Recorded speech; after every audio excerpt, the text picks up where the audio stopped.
Good evening সবাইকে। কেমন আছো তোমরা সবাই? আশা করি সবাই খুব ভালো আর সুস্থ আছো। আমিও ভালোই আছি। তো এটা হলো শনিবার দিন সন্ধ্যার পরের ভিডিও। তো ভিডিওটা আমি এখান থেকেই শুরু করছি, দেখতে থাকো তোমরা। আশা করি তোমাদের ভালো লাগবে। সকাল না হতেই এসে পড়বে ছেলে পুজোর ছুটিতে, তাই ওর জন্য আমি বানাচ্ছি মালপোয়া। ও আমার হাতের মালপোয়া খেতে ভীষণ ভালোবাসে। ও মালপোয়াতে একটু মিষ্টি কম হলে ও ভীষণ ভালোবাসে খেতে। তো ওর মতেই আমি বানাচ্ছি। আর মনে তো খুব একটা আনন্দ ও আসছে, এটা করে খাওয়াবো সেটা করে খাওয়াবো, আর বলেই রেখেছে, মা তুমি আমি যেই দিন আসবো সেই দিনই কিন্তু আমার জন্য আলু ভাজা পেঁয়াজ দিয়ে করবে। তো সেই মতে আমি সবই করব। তো দেখো ওর জন্য বানিয়েছি মালপোয়া। তো এটা হলো পরের দিন, মানে রবিবার দিন সকালের ভিডিও। এখন বাজে ঠিক 4:30। তো আমরা তিনজনেই যাচ্ছি আনতে। সোহম বলেছে আমিও যাব, কিন্তু আগের দিনই ও বলে রেখেছে যে আমিও যাব। তখন বললাম তুই সকালে উঠতে পারবি? বললো হ্যাঁ, আমি সারা রাত্র ঘুমাবো না, আমি ঠিক উঠতে পারবো। তো ঠিক কিন্তু রাত্র 1:30 অবধি জাগা ছিল। আমরা 4টার সময় বেরিয়ে গেছি ওকে আনার জন্য।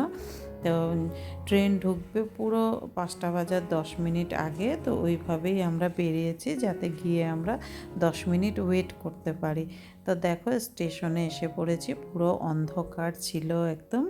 ও রাজধানীতে এসেছে, লামডিংটা আর কি ভায়া হয়ে আসতে হয়েছে। তো একা আসতে পারবে, ও কোনো দিন কিন্তু একা চলাচল করে নাই, এই ফার্স্ট টাইম। তো দেখো এই যে ট্রেনও ঢুকে গেছে এখানে। তো আমার মনে তো ভীষণ আনন্দ, ভীষণ ফুর্তি, ছেলেকে পুরো 2 মাস পরে আমি দেখতে পারবো। তো সেই আনন্দ নিয়ে গেছি। আর ওকে দেখার পর কানবো না কি করব আমি কিছু বুঝতেই পারছিলাম না।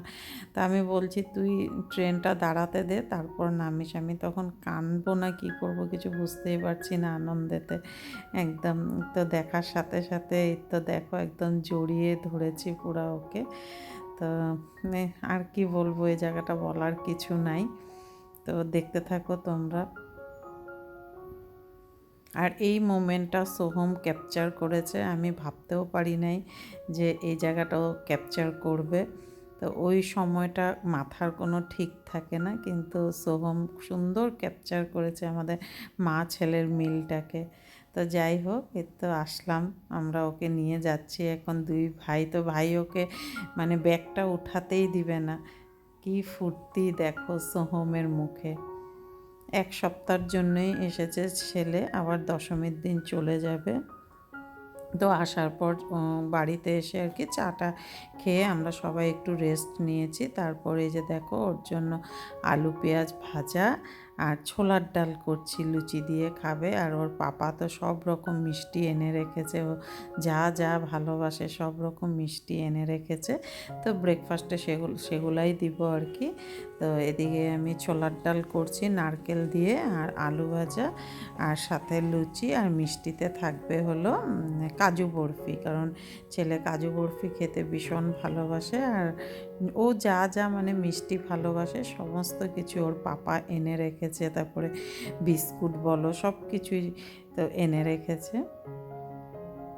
তো ব্রেকফাস্টটা দিয়ে আমি আবার সমস্ত কাজগুলো করব, কারণ গল্প করতে করতে না অনেকটা সময় চলে গেছে ছেলের সাথে গল্প করতে করতে। কখন যে 10টা বেজে গেছে বলতেই পারি না। আর কি বলবো বলো, কথা বলবো ওকে না ওকে দেখতেই থাকবো, ওর মুখটার দিকে আমি কিছু বুঝতেই পারছি না। 2 মাস পরে পুরো দেখতে পেয়েছি ওকে, মানে ওর সাথে ওকে ফিল করতে পারছি আর কি। তোমাদেরকে বলে সেটা আমি বোঝাতে পারছি না আর কি। তো যাই হোক, সমস্ত কাজ করে পূজা আমি দিব না আজকে। বললো যে মা তুমি ফুল টুল এনে ঠাকুরঘর পরিষ্কার করে রাখো, পূজাটা আমি দিব। বড় ছেলেই দিয়েছে আজকে পূজা। তো অনেক দিন পর ও বললো আমি পূজা দিব। তো ঠিক আছে, আমিও কোনো আপত্তি করি নাই। তো পূজাটা ও দিয়েছে, আমি সমস্ত ঠাকুরঘর পরিষ্কার করে ফুল টুল এনে দিয়েছি। তো যথারীতি বাজারও এসে গেছে আমার। তো চলো তোমাদেরকে বাজারগুলো একবার দেখিয়ে দিই। ও লোকাল চিকেন খেতে ভীষণ ভালোবাসে, আগেও তোমাদেরকে বলেছি, তার জন্য ওর পাপা লোকাল দেশি মুরগি আর কি এনেছে। এদিকে মাছও এনেছে, শাক করব, শাকটা ওখানে হোস্টেলে বানানো হয় না তো, তো তাই শাকও করব। আমি রান্নাটা করে একবারে আবার আসছি তোমাদের সামনে। তো দেখো আমার রান্না হয়ে গেছে, তো আমি ভাত বেড়ে নিচ্ছি। তো এই তো প্রথমেই তো শাক দিয়ে দিলাম, তারপর একটা না ডাঁটা ডুটা দিয়ে, শাকের ডাঁটা দিয়ে একটা চচ্চড়ি সর্ষে বাটা দিয়ে করেছি, যেটা খেতেও ভীষণ ভালোবাসে। তো এই কয়দিন আমি সব কিছু ওর পছন্দ মতোই করব, ও যা যা খেতে ভালোবাসে সব কিছুই করব। তো এই যে মাছের ঝাল করেছি একদম পেঁয়াজ টমেটো দিয়ে, তো এরকমভাবে খেতে খুব ভালোবাসে, সেইভাবেই করেছি। আর এই তো সকালে করেছিলাম যে ছোলার ডাল আর পাতলা করে আলু দিয়ে দেশি মুরগির ঝোল, তো খুব তৃপ্তি করে খেয়েছে একদম। তো আগেই বলে দিয়েছিল। তো যাই হোক, খাওয়া দাওয়া করে রেস্ট করে তারপর গেলাম সবার জন্য বাজার করতে। দেখো, তো শুরু হলো আমাদের আজকের থেকে বাজার। তো প্রথমেই ছেলেদের জন্য, আগেই ছেলেদের জন্য কিনেছি, কারণ ওদের জন্য না কিনে তো কি আগেই বলো মা বাবা কিনে বসে থাকবো নাকি। তো সেই মতে ওদের জন্য প্রথমেই কেনা হয়েছে, তারপর আমি একটু জুতার দোকানে গেছিলাম।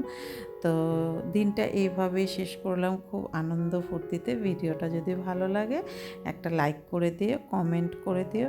সবাই ভালো থেকো, সুস্থ থেকো, আর সবার সন্তান যাতে থাকে দুধে ভাতে।